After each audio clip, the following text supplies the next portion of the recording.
Hi hello guys, welcome to GD packs. இன்னைக்கு நம்ம என்ன பார்க்க போகிறோம்னா, ப்ராப்ளம் ஃபேஸ்டு பை இந்தியா, அதாவது சோலோ கேம் டெவலப்பர் ஃபேஸ் பண்ண ப்ராப்ளம் என்னென்னு உங்களுக்கு தெரியுமா? அது தெரிஞ்சாலும் பரவாயில்ல, தெரியலனாலும் பரவாயில்ல, இந்த வீடியோவில் அதை பற்றி தான் சொல்ல போகிறேன். வீடியோக்குள்ளே போகிறதுக்கு முன்னாடி மறக்காமல் லைக் பண்ணுங்கள், ஷேர் பண்ணுங்கள், சப்ஸ்கிரைப் பண்ணிடுங்க காய்ஸ். ஃபஸ்ட்டு என்ன ப்ராப்ளம் ஃபேஸ் பண்ணுறாங்கன்னு தெரியுமா? Time management. அதாவது டைம் மேனேஜ்மெண்ட் நமக்கு கரெக்டான டைம் இருக்காது. பிகாஸ் நம்ம கேம் டெவலப்மெண்ட்டை ஃபுல் ஜாபாக அது யாரும் எடுத்து பண்ண மாட்டாங்க. ஸ்கூலுக்கு போயிட்டு வந்து, வேலைக்கு போயிட்டு வந்து அந்த மாதிரி தான் பண்ணுவாங்க. ஸோ அப்போ நமக்கு டைமே கிடைக்காது. ஏன்னா டெய்லியுமே ஒரு 1 to 2 hours தான் என்னால் கேம் டெவலப்மெண்ட் பண்ண முடியும். அப்படி இல்லைனா ஒரு வாரம் பூராவே என்னால் 4 மணி நேரம் மட்டும்தான் பண்ண முடியும், மீதி எல்லாமே எனக்கு கஷ்டம் அப்படின்னு சொல்ல போது நமக்கு அந்த ஒரு கேமை முடிக்கிறதுக்கே ரொம்ப நாள் டேக் ஆகும். என்னடா நம்ம வாழ்க்கை இப்படி போயிட்டுருக்கே நமக்கு தோணும். ஸோ சம்டைம் அதனால் கூட கேம் டெவலப்மெண்ட் வேணான்னு விட்டுட்டு சில டைம் நாமளே ஷெட்யூல் போடாமல் கூட அந்த டைம் மேனேஜ்மெண்ட் வந்து நம்மளால் பண்ண முடியாது. இப்போ நான் இந்த கேமை 2 வீக்ஸில் முடிக்கணும்னா நம்மளால் முடிக்க முடியாது. ஏன்னா நமக்கு அந்த ஃபோக்கஸ் இருக்காது. அதில் இந்த மாதிரி பண்ணணும், இதெல்லாம் பண்ணணும். ஸோ அதனாலேயே நமக்கு நிறையா ப்ரெஷர் ஏற்படும். டைம் மேனேஜ்மெண்ட் இதாகவும் நமக்கு என்னடான்னு தோணும். ஸோ அதனால் இதுக்கு சொல்யூஷன் என்னென்னா ப்ராப்பர் ஷெட்யூலிங். அதாவது ஒரு ஷெட்யூல் பண்ணணும். நான் இப்போ 2 ஹவர்ஸுக்கு இது பண்ணணும், அடுத்த 2 ஹவர்ஸுக்கு இது பண்ணணும் அப்படின்னு சொல்லி ஷெட்யூல் போட்டால் எல்லாம் முடிக்க முடியும். அதே மாதிரி நீங்கள் கேம் டெவலப் பண்ண இறங்கிட்டிங்கன்னா, ஒரு கேம் பண்ணிங்கன்னா ஃபஸ்ட்டு 1 ஹவருக்கு நான் இந்த சிஸ்டம் பண்ண போகிறேன், நெக்ஸ்ட்டு 1 ஹவருக்கு நான் இந்த ஆர்ட் டிசைன்லாம் பண்ண போகிறேன் அப்படின்னு சொன்னால் நமக்கு டைம் மேனேஜ்மெண்ட்டு கூடிய சீக்கிரத்தில் சரியாக போயிடும். ஸோ செகண்ட் என்னதுன்னா ஆர்ட் ஒர்க். நமக்கு என்னென்ன ஆர்ட் ஒர்க் பண்ணணும்லாம் நமக்கு தெரியாது. அதாவது நமக்கு யாரும் இன்ஸ்ட்ரக்ஷன் பண்ண முடியாது. நமக்கு ஒரு பேசிக்காக ஒரு ஐடியா கிடையாது. நம்ம இந்த கேம் பண்ண போகிறோம், அதுக்கு இந்த மாதிரி ஆர்ட் ஒர்க் தேவை.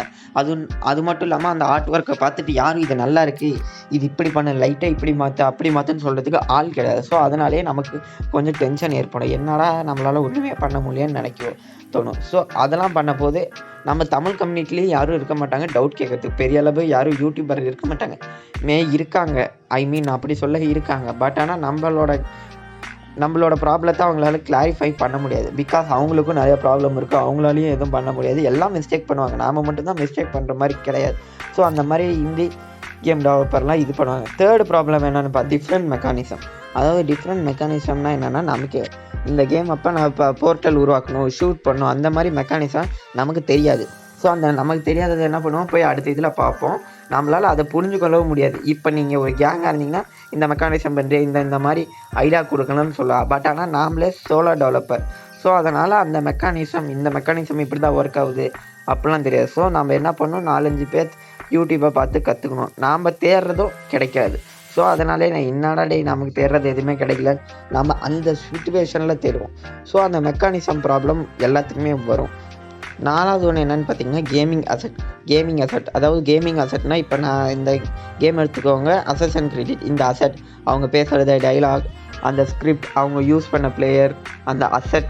நான் இந்த கேம் உருவாக்குறேன், எனக்கு இந்த மாதிரி பேக்ரவுண்ட் வேணும். அந்த அசட்டை நம்மளால் ஓனாக க்ரியேட் பண்ண முடியும்.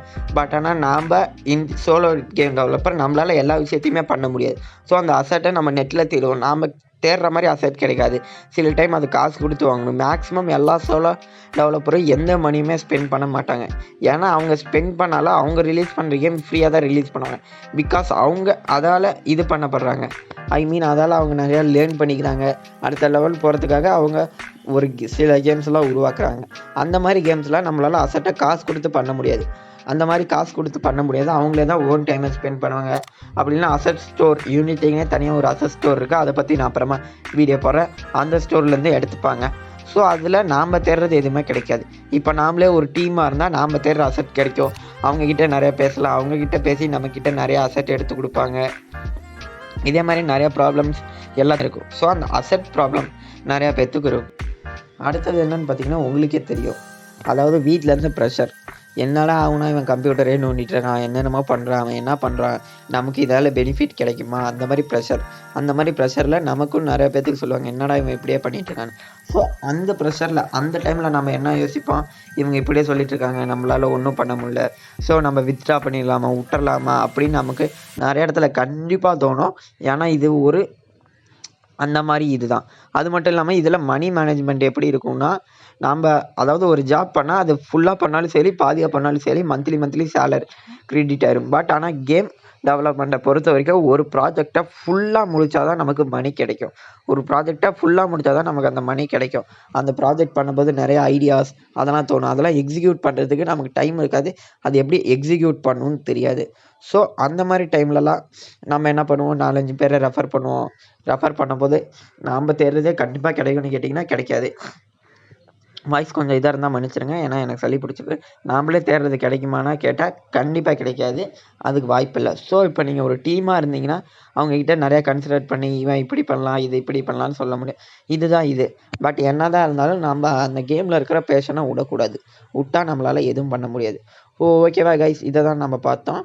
நாளைக்கு கண்டிப்பாக யூனிட்டி எப்படி ஓப்பன் பண்ணுறது, அதில் இருக்கிற திங்ஸ்லாம் எப்படி செட்டப் பண்ணுறதுன்னு நாளைக்கு பார்க்கலாம். இப்போ உங்ககிட்ட இருந்து விடை பெறுகிறேன். நன்றி, வணக்கம். These brothers my guys, know that we fly, know that they ride or die.